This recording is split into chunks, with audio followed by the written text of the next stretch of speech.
देखिए, ये जो चैप्टर है इसमें बहुत सारे मेथड हैं वैल्यूएशन ऑफ गुडविल में, और हम लोग स्टार्टिंग से सारे मेथड कर लिए। एक लास्ट मेथड बचा हुआ है। ये वाला मेथड भी देखोगे सिंपल लगेगा। अभी हम किए सम्स दो, कुछ लोग को कैलकुलेशन देख के ही समझ में आ गया, और जिन लोगों को थोड़ा बहुत डाउट होगा उनको मैं एक बार स्टार्टिंग से बता दे रहा हूँ। ठीक है, कैपिटलाइजेशन मेथड में, अच्छा बारिश हो रही है तो कुछ बारिश की भी आवाज़ आएगी, कोई प्रॉब्लम नहीं है, हम लोग उसको मैनेज करते हुए चलेंगे। सम्स नंबर 49 किया है मैंने पहले कैपिटलाइजेशन मेथड का। सबसे पहले आपको एक बात याद दिला दें, फॉर्मूला में कैपिटलाइजेशन मेथड में दो फॉर्मूला होता है। एक को हम लोग बोलते हैं capitalization value of super profit method, और दूसरे को हम लोग बोलते हैं capitalization value of average profit method. समझे? सम्स में क्लियरली ये बात लिखा रहेगा कि आपको कैपिटलाइजेशन मेथड ऑफ कौन सा प्रॉफिट लेना है, capitalization method of super profit लेना है या capitalization method of average profit लेना है। आ जाओ आ जाओ। और भी कोई है क्या? कोई बात नहीं, बारिश हो रहा है तो थोड़ी सी दिक्कत होगी, लोग लेट से भी आएंगे, आने दीजिए। बैठ जाइए, आराम से रिलैक्स हो जाइए, उसके बाद आप कीजिएगा। कुछ डिस्कशन हो रहा है, इस पे ध्यान दीजिए। ठीक है, हम लोग कैपिटलाइजेशन मेथड के ऊपर डिस्कस कर रहे थे, और मैं बोल रहा था कि कैपिटलाइजेशन मेथड में दो फॉर्मूला होता है। एक हम लोग लेते हैं capitalization value of average profit method, और दूसरा हम लोग लेते हैं capitalization value of super profit method. ठीक है, मन में सबसे पहले ये डाउट आएगा, हम कैसे समझेंगे कि कौन सा वाला लेना है? तो सम्स में वो क्लियरली लिखा रहेगा कि capitalization method of super profit लेना है या capitalization value of average profit लेना है। क्लियर है? दूसरी बात कि कैपिटलाइजेशन वाले मेथड में अगर सम्स में क्लियरली नहीं लिखा है कि सुपर प्रॉफिट लेना है या एवरेज वाला लेना है, तो अगर कुछ क्लियरली नहीं लिखा रहेगा तो तुम क्या करोगे? दोनों से निकाल के दिखाओगे। सुने मेरी बात, जब इस मेथड के अंदर दो फॉर्मूला है, दोनों से कैलकुलेशन हो सकता है। सम्स में क्लियरली लिखा रहेगा कि पहले से करना है या दूसरे से। अगर सम्स में क्लियरली नहीं लिखा रहेगा तो तुम क्या करोगे? दोनों मेथड से निकाल कर दिखाओगे। समझ रहे हैं? पूरे मार्क्स पाने के लिए। अगर मान लो तुम कुछ सम्स में नहीं लिखा और किसी एक से निकाल दिए, तो हो सकता है कि टीचर क्वेश्चन मार्क लगा दे कि दूसरा वाला से क्यों नहीं निकाला। समझे? तो आप क्या कीजिएगा, जब क्लियरली नहीं लिखा रहेगा 1 और 2 किससे करना है, तो क्या करोगे? इस मेथड में जो दो फॉर्मूला है दोनों से निकाल कर कैलकुलेशन करोगे। क्लियर है मैटर? अब हम लोग देख लेते हैं थोड़ा सा सम्स। क्वेश्चन गया होगा आपके पास, देखिएगा एक बार। 49 नंबर, पहले सम्स पढ़ के आपको बता देते हैं क्या मेंशन किया है सम्स में। मेंशन कर रहा है, a firm has earn 5 lakh as average profit. 5 lakh दिया है तुम्हारे सम्स में एवरेज प्रॉफिट। ठीक है, during the last few years, पिछले कुछ साल का normal rate of return in this class of business is 10%। Normal rate का मीनिंग मैंने पहले भी बता दिया था, याद होगा कुछ लोगों को। नॉर्मल रेट क्या होता है? जो हम लोग अनुमान लगाते हैं कि इतना रुपया लगाए हैं तो 10% हम लोग कमाएंगे, वो होता है हम लोगों का नॉर्मल रेट ऑफ रिटर्न। तो normal rate of return in this class of business is 10%, and the value of net assets of the firm amounted to ₹35 lakh. जब सम्स में कभी नेट एसेट्स बोले ना, तो समझना कि वो मेरा क्या है पता है? Capital employed. कभी कभी इस वर्ड को नाम बदल बदल के लिखता है, कभी कभी लिखेगा कैपिटल एम्प्लॉयड, कभी कभी लिखेगा नेट एसेट्स, कभी कभी लिखेगा कैपिटल इन्वेस्टेड। सबका मीनिंग सेम है। ठीक है, तो 3 चीजें सम्स में दी है। एवरेज प्रॉफिट है 5 लाख, नॉर्मल रेट है 10%, और कैपिटल एम्प्लॉयड या नेट एसेट्स कितना दिया? 35 लाख। और लास्ट लाइन देखो क्या लिखा है? Compute the value of goodwill under capitalization of super profit method. ठीक है, capitalization of super profit method clearly लिख दिया है, देखा। अब हम लोग सिंपली क्या किए? कैलकुलेशन किए और निकाल दिए।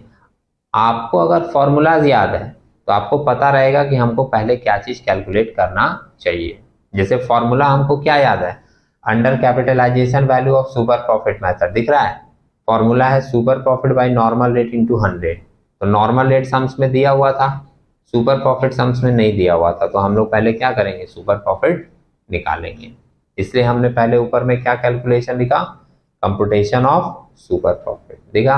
और सुपर प्रॉफिट निकालने का simple formula, average profit sums में दिया है 5 लाख और इसमें से लेस कर दिए क्या, नॉर्मल प्रॉफिट। नॉर्मल प्रॉफिट कैसे लेते थे, कैपिटल इंप्लॉयड दिया ही है सम्स में, इनटू लेते थे नॉर्मल रेट, कितना परसेंट है, 10%।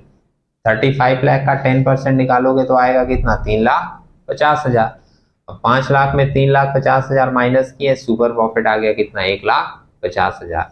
इसके बाद सिंपली फॉर्मूला में पुट किए 1,50,000 डिवाइडेड बाय नॉर्मल रेट है 10 इंटू किए 100, तो हम लोगों का गुडविल का वैल्यू आ गया कितना, 15 लाख। ठीक है, अब देखिए 49 के बाद 50 सेम तरीके का है, इसलिए मैंने वो छोड़ दिया। 51 नंबर देखो, सम्स देखना पहले। The average profit of the firm is 1,20,000। देखिए आपके पास होगा, बुक अलग है तो बुक ले लो, किसी से शेयर कर लो, ठीक है। देखिए मेंशन किया है, the average profit of the firm is 1,20,000, average profit दे दिया। आगे का लाइन लिखा, it has tangible assets amounted to ₹10 lakh. Tangible assets में कितना वैल्यू दिया हुआ है, 10 लाख का, और आउटसाइड लाइबिलिटीज दिया है अमाउंटेड टू ₹3 लाख। ठीक है, लैंग्वेज समझिएगा, डिस्टर्बेंस मत फील करना।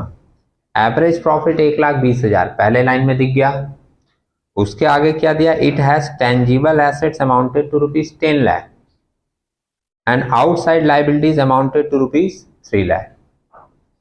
The normal rate of earning is 10%, normal rate of return भी दे दिया, और पूछा किस मेथड से है, compute the value of goodwill by capitalization of average profit method. ऊपर वाला पूछा था capitalization of super profit method, इसमें बोला है capitalization of average profit method. ठीक है, अगर आप पूरा फॉर्मूलाज लिखकर याद रखे हो दिमाग में, तो जैसे ही वो बोला कि find out the goodwill as per capitalization of average profit method, तुम्हारे दिमाग में फॉर्मूलाज आ जाना चाहिए। फॉर्मूला क्या आएगा कैपिटलाइजेशन मेथड में, ये देखिए last line, goodwill equals to होता है capitalization value of profit minus capital employed, ये फॉर्मूला है। तुम जैसे ही लाइन पढ़े तुम्हारे दिमाग में ये वाला बात आ जाना चाहिए। उसके बाद सोचोगे कैपिटलाइजेशन वैल्यू ऑफ प्रॉफिट पहले मेरे को निकालना पड़ेगा, कैपिटल एम्प्लॉयड पहले मेरे को निकालना पड़ेगा, तब हम ये फॉर्मूला में पुट कर सकते हैं। समझ रहे मेरी बात, ये लाइन पहले दिमाग में आना चाहिए। उसके बाद तुम्हारा दिमाग खुद बोलेगा कि भैया कैपिटल एम्प्लॉयड निकाल लो, तब ना वहां पुट करोगे। तुम्हारा दिमाग खुद बोलेगा कि कैपिटलाइजेशन वैल्यू ऑफ प्रॉफिट निकाल लो, तब ना वहां पुट करोगे। इसलिए हमने पहला कैलकुलेशन क्या किया, कैपिटलाइजेशन वैल्यू ऑफ प्रॉफिट देखा। अब कैपिटलाइजेशन वैल्यू ऑफ प्रॉफिट का भी फॉर्मूलाज आपको दिया हुआ था, average maintainable profit divided by normal rate into 100। Average profit sums में दिया था 1,20,000 डिवाइडेड बाई 10 इंटू 100 किए, कितना आया वैल्यू, 12 लाख। और कैपिटल एम्प्लॉयड भी निकालनी है। कैपिटल एम्प्लॉयड का आपके पास फॉर्मूला दिया हुआ था, fixed assets plus current assets minus current liability. अब सम्स में फिक्स्ड एसेट्स और करंट एसेट नहीं देकर उसके जगह दे दिया इंटेंजिबल एसेट, तो वही ले लिए, सॉरी टेंजिबल एसेट दे दिया तो उसके जगह वही लिख दिए टेंजिबल एसेट। और माइनस फॉर्मूला में हम लोग लिखे हैं current liabilities, current liability sums में नहीं है, उसके जगह क्या दे दिया, एक्सटर्नल लायबिलिटीज, तो हम लोग एक्सटर्नल लायबिलिटीज माइनस कर दिए। तो टेंजिबल एसेट सम्स में दिया था 10 लाख और लायबिलिटीज दिया है 3 लाख, माइनस करके कैपिटल एम्प्लॉयड कितना आ गया, 7 लाख। अब जब दोनों चीज निकाल लिए तब हम लोग इस फॉर्मूला में गए, under capitalization value of average profit method goodwill होता है कैपिटलाइजेशन वैल्यू ऑफ प्रॉफिट, जो कि ये आया 12 लाख, माइनस कैपिटल एम्प्लॉयड जो कि आया है 7 लाख। 12 लाख में से 7 लाख घटाएं, गुडविल का वैल्यू कितना आ गया, 5 लाख। समझ रहे हैं? तो पूरी की पूरी चैप्टर आप लोग शुरू से देखे होंगे, चाहे हम लोग एवरेज प्रॉफिट मेथड से किए हैं या वेटेड एवरेज से किए हैं या सुपर प्रॉफिट मेथड से किए हैं, या अभी तुम जो कैपिटलाइजेशन वाला देख रहे हो पूरा चैप्टर किसके ऊपर बेस्ड है? फॉर्मूलाज के ऊपर। लेकिन खाली फॉर्मूला याद करने से भी नहीं होगा, आपको प्रैक्टिस करना पड़ेगा, तभी तो आपको याद रहेगा कि कौन कौन सी चीज निकाल कर तब हमको फॉर्मूला पुट करना है। ठीक है, अभी हम लोग एक छोटा सा सम देखेंगे और उसमें थोड़ा सा एक कैलकुलेशन भी रहेगा, मतलब एक छोटा सा एडजस्टमेंट दे दिया है, समझे। मान लो अभी किसी के दिमाग में आ गया कि ये तो डायरेक्ट मान लीजिए हम लोग लिखते चले जा रहे हैं और होते चला जा रहा है। कभी कभी होता है ना, प्रॉफिट के साथ एडजस्टमेंट भी दे देता है। तो अगर प्रॉफिट के साथ एडजस्टमेंट दिया है, तुम पहले जो मेथड किए हो उसमें जो एडजस्टमेंट होता आया है वही एडजस्टमेंट यहाँ पर भी होगा। जैसे तुम एवरेज मेथड या वेटेड एवरेज मेथड या सुपर प्रॉफिट मेथड का जब सम्स कर रहे थे, तो प्रॉफिट के साथ जो जो एडजस्टमेंट वहां दिया रहता था और वहां जो एडजस्टमेंट हम लोग करते थे वही एडजस्टमेंट यहाँ भी हम लोग फॉलो करेंगे, अगर एडजस्टमेंट दे देगा तो। ठीक है, देखिए एक सम्स दिखाते हैं आपको, एकदम नीचे जाइएगा उस पेज में, क्वेश्चन नंबर 54। ठीक है, क्वेश्चन नंबर 54 पढ़ के पहले समझाते हैं। Compute the value of goodwill by capitalization method from the following information. दिखा, मिला सम सभी को? ओके, अच्छा एक बात नोटिस करना, यहाँ पे सिर्फ क्या लिख दिया है? अच्छा, बादल गरज रहा है, घबराना नहीं, बिजली उजली गिरेगा तो हम लोग सभी साथ में जाएंगे। ठीक है, ऐसे हो जाता है, लड़कियां जल्दी घबरा जाती हैं, ओ बाबा, ऐसा कुछ नहीं है। अगर मान लो बिजली उजली गिरा तो हम लोग भी साथ में जाएंगे, वैल्यूएशन ऑफ गुडविल लेते हुए जाएंगे। ठीक है, वहां भी बैठ के हम लोग यही करेंगे। अच्छा, क्वेश्चन का लाइन फिर से एक बार देखिएगा। Compute the value of goodwill by capitalization method from the following information. अच्छा, यहाँ पे देखो सिर्फ क्या बोला है? Capitalization method. क्लियर किया कि कैपिटलाइजेशन ऑफ सुपर प्रॉफिट है या कैपिटलाइजेशन ऑफ एवरेज प्रॉफिट है? नहीं किया ना, तो इसमें हम लोग दोनों से निकाल के देखेंगे। सुन रहे हो मेरी बात?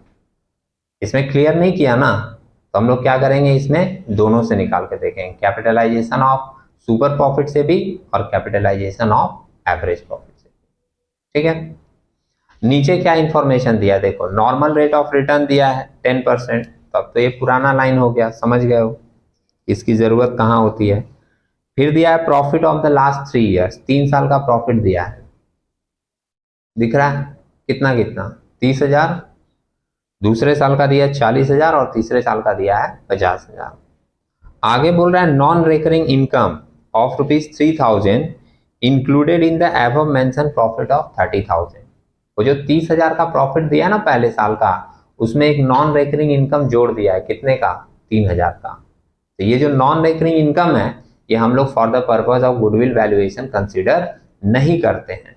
और जब इस नॉन रिकरिंग इनकम को हम लोग कंसीडर नहीं करते हैं, तो हम लोगों को अपने प्रॉफिट में से ये 3,000 का नॉन रिकरिंग इनकम माइनस करके तब कैलकुलेशन करना पड़ेगा, समझे। आगे का लाइन क्या बोला है? Capital employed is 3 lakh. Capital employed direct दे दिया, कितना? 3 लाख। अब हम लोग कैलकुलेशन करेंगे, एक प्रॉफिट में छोटा सा एडजस्टमेंट है, पहले वो करेंगे, उसके बाद आगे मूव करेंगे। आप लोग एक काम कीजिए, पहले हमको करने दीजिए और कुछ कैलकुलेशन हो तो कैलकुलेशन करके बताइएगा। जब मेरा हो जाएगा पूरा, उसके बाद नोट कर लीजिएगा। ठीक है, क्वेश्चन नंबर कितना है मेरे बुक में? 54। ओके, पहले हम लिखेंगे एडजस्टेड प्रॉफिट। अच्छे से करके दिखा रहे हैं, पूरा लिख के, समझे, जिससे कि अगर कोई और ज्यादा एडजस्टमेंट रहेगा सम्स में तो तुम लोग इसी तरीके से लिख के पूरा फॉलो करोगे। सबसे पहले लिख रहे हैं calculation for adjusted profit. Adjusted profit हम एक सम्स ऐसा किए भी थे पहले, उसका डिस्कशन भी अवेलेबल है, अगर कोई देखना चाहे तो वो जाके देख भी सकता है। पार्टिकुलर्स फर्स्ट सेकेंड थर्ड, 3 साल का प्रॉफिट है ना, प्रॉफिट बोलिएगा 30,000 था, 40,000 था और 50,000 है ना। इसमें हम लोग एडजस्टमेंट कर रहे हैं तो लिखेंगे less non recurring income. Non recurring का मतलब क्या होता है? रेकरिंग का मतलब होता है जो बार बार होने वाला हो, और नॉन रेकरिंग का मतलब होता है जो बार बार ना हो, साल में 2 साल में एक बार कभी हो गया। तो हम लोग प्रॉफिट जो लेते हैं ना जनरली, उसमें हमारा सारा रेकरिंग इनकम, मतलब जो कि हमेशा होने वाला हो, डे टू डे हो, वीकली हो, मंथली हो, एक साल के अंदर का हो, वो सब प्रॉफिट लिया जाता है। और नॉन रेकरिंग का मतलब होता है जो कभी कभार साल 2 साल में एक बार हो गया, समझ रहे हैं? तो नॉन रेकरिंग वाला इनकम यहाँ लिया नहीं जाता है, और उसने क्या किया, गलती से जोड़ दिया है, तो हम लोग उसको क्या करेंगे, नॉन रेकरिंग इनकम माइनस कर देंगे। तो ये एक एडजस्टमेंट हो गया। और कोई एडजस्टमेंट सम्स में है नहीं, तो बस इसी का एडजस्टेड करके यहाँ पर लिख दीजिए। ये हम इसलिए आपको दिखा रहे हैं पूरा लिखकर कि अगर और कोई एडजस्टमेंट डाल देता तो आप क्या करते, इसी तरीके से एडलेस करके पूरा निकालते। समझे? पहले भी हम एक सम्स में ऐसा करके आपको दिखाए हैं, और उसका डिस्कशन भी अवेलेबल है। अगर कोई नहीं किया होगा और क्लास मिस किया होगा तो जाकर उसको देख लीजिएगा। अब एडजस्टेड प्रॉफिट मेरा पहले साल का आ गया 27,000, दूसरे साल का 40 है, और तीसरे का 50। अब हम लोग ले रहे हैं last 3 years average profit. Average profit, आप इसको एवरेज मेंटेनेबल प्रॉफिट भी बोल सकते हो, ठीक है? कैसे लेंगे, 27,000 प्लस 40,000 प्लस 50,000, ये तीनों जोड़ोगे तो 50 और 40 90 और 20, 1 10 और 7 1 17, 1,17,000 आएगा। इसको 3 से डिवाइड करोगे, 1,17,000 को 3 से डिवाइड करोगे तो वैल्यू आपकी आएगी 39,000। करके देखते रहना, ठीक है? ये आ गया हमारा एवरेज मेंटेनेबल प्रॉफिट। यहाँ देखिए एक बार बोर्ड पर, ये जो एवरेज प्रॉफिट इस सम्स में दिख रहा है, ये 5 लाख दिख रहा है ना, तो इस सम्स में क्या था पता है कि एवरेज प्रॉफिट दे दिया था डायरेक्ट, और इसमें एक एडजस्टमेंट दे दिया, तो हम लोग पहले एडजस्टमेंट करके वो प्रॉफिट निकालें। ये वाला फिगर दिख रहा है। अब एवरेज मेंटेनेबल प्रॉफिट या एवरेज प्रॉफिट से हम लोग लेस करते हैं क्या, नॉर्मल प्रॉफिट। नॉर्मल प्रॉफिट, ठीक है? नॉर्मल प्रॉफिट कैसे निकालेंगे, कैपिटल इंप्लॉयड इनटू रेट लेंगे। सम्स में देखो कैपिटल इंप्लॉयड दिया है 3 लाख, और नॉर्मल रेट ऑफ रिटर्न कितना है, बोलिए 10%। कैपिटल इंप्लॉयड इनटू रेट लेते हैं, ये हमारा आएगा 30,000, तो एक्स्ट्रा कितना आ रहा है 9,000। इस एक्स्ट्रा वाले को हम लोग क्या नाम देते हैं, सुपर प्रॉफिट। आ गया। हम तो बोल रहे हैं कि हम दोनों मेथड से निकालेंगे, तो हमको एक कैपिटलाइजेशन वैल्यू ऑफ प्रॉफिट भी चाहिए।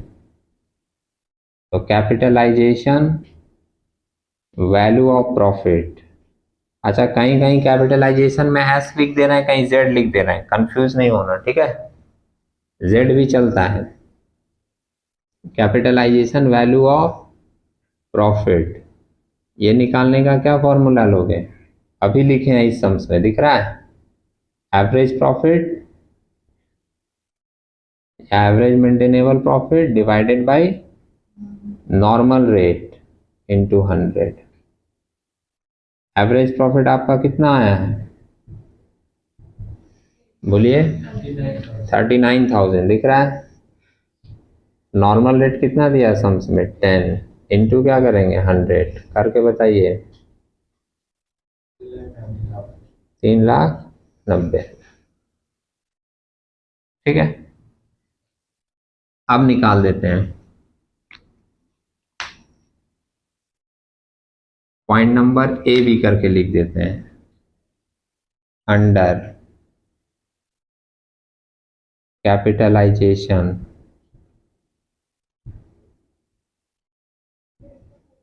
Value of super profit method, super profit method, ठीक है? क्या गुडविल का फॉर्मूला बोलोगे, गुडविल इक्वल्स टू, बोलिए super profit into 100 by normal. दिख रहा है, अभी भी लिखा हुआ है यहाँ पर, आप लोगों को याद रखना पड़ेगा थोड़ा भाई। Super profit divided by normal rate into 100। अब इसको लिख के हम लोग क्या कर रहे हैं, पुट करेंगे।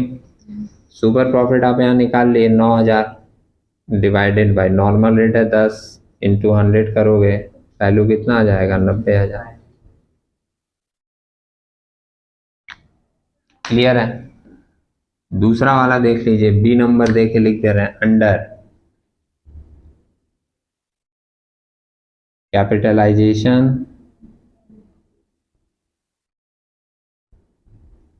Value of average profit method, है ना। तो ये थोड़ा हल्का दिख रहा होगा, मैं बोल भी रहा हूं इसलिए आप लिख लीजिएगा इसको, एवरेज प्रॉफिट मेथड, ठीक है। अब इसमें गुडविल निकालने का क्या फॉर्मूला है, goodwill equals to capitalisation value of profit,